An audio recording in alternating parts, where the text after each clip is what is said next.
இன்னொரு அதிசயத்த நான் இந்த கோவில்ல பார்த்தேங்க. சிவவாக்கியர் வந்து அப்படியே அழகா உட்கார்ந்திருக்கிறாரு. அத நம்ம வந்து இங்க ஒரு பெரிய வடிவமான ஒரு ஹோல் இருக்குது. அங்க பார்த்தோம்னு வச்சுக்கோங்களேன், இங்க இருந்து நேரா அவருடைய கண்ண நம்ம தரிசனம் பண்ணலாம்.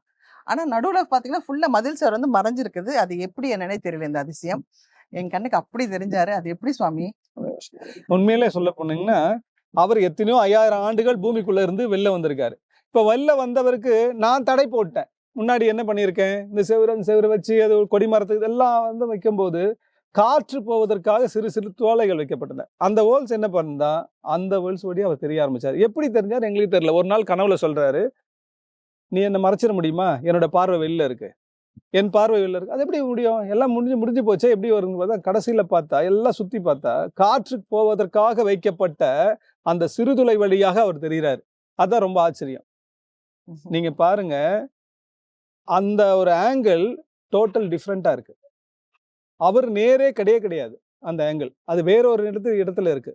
ஈசானையில இருக்காது. உங்களுக்கு முற்றிலும் பார்த்தா ஈஸ்ட்ல தெரியணும். ஆனா ஈசானையில இருக்கு. அது என்ன அப்படின்னு? அது இறைவனுடைய அருள்.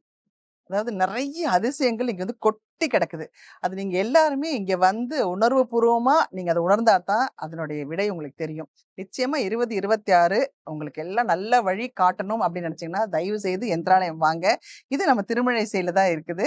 ரொம்ப ஈஸியா அவங்கள நீங்க கண்டுபிடிச்சிடலாம். நேரா உள்ள வரும்போது ஒரு பாரத் பெட்ரோலியம் இருக்கும். பக்கத்திலேயே ஒரு காவேரி ஹோட்டல் இருக்கும். அந்த ரோடுக்குள்ள வந்தாலே யந்த்ராலயத்தோட அந்த கோபுரம் தெரியும். நீங்க எல்லாருமே வந்து தரிசனம் பண்ணணும்னு நான் மனப்பூர்வமா வேண்டிக்கிறேன். சித்தரோட ஆசீர்வாதம் நமக்கு எல்லாருக்கும் கிடைக்கணும். ஏன்னா, இப்பல்லாம் பார்த்தீங்கன்னா, தெய்வங்களுக்கு நம்ம வந்து இந்த மாரி சித்தர்கள் தான் நமக்கு வழி காட்டுறாங்க. ஸோ இங்க வந்து நீங்க சரணடைஞ்சீங்கன்னா, நிச்சயமா நமக்கு நல்வழி காட்டுவாங்க. நன்றி, வணக்கம். அம்மா ஒரு வார்த்தை சொன்னாங்க பார்த்தீங்களா? எல்லா விஷயம் கொட்டி இருக்கு. அதை எடுக்கிறதுக்கு உனக்கு என்ன? உன்னோட அகப்பை காலியா இருக்கணும். என்ன சூட்சமம்னா, நீங்க உங்களுக்குள்ள பல குப்பைகளை வச்சு நீங்க தியானம் பண்ணீங்கன்னா, உங்க நிலை பெறாது. அந்த குப்பையெல்லாம் எடுத்து போட்டு எப்போ உங்களுடைய பாத்திரம் வெறுமனே இருக்கோ, அப்ப இறைவன் அதுல முழுமையா போட முடியும். நிறைஞ்ச பாத்திரத்தில் தண்ணி ஊத்துனா நிக்குமா? நிக்காது. அப்ப எப்படி இருக்கணும் நீ? எண்ணங்கள் ஓடிட்டே தான் இருக்கும். அதை எப்படி பண்றது? அப்ப காலியான ஒரு பாத்திரம் எப்ப நீ மாறுறியோ, பரம்பொருள் அப்போ உன்கிட்ட வர ஆரம்பிப்பார். அன்பே மகாசக்தி.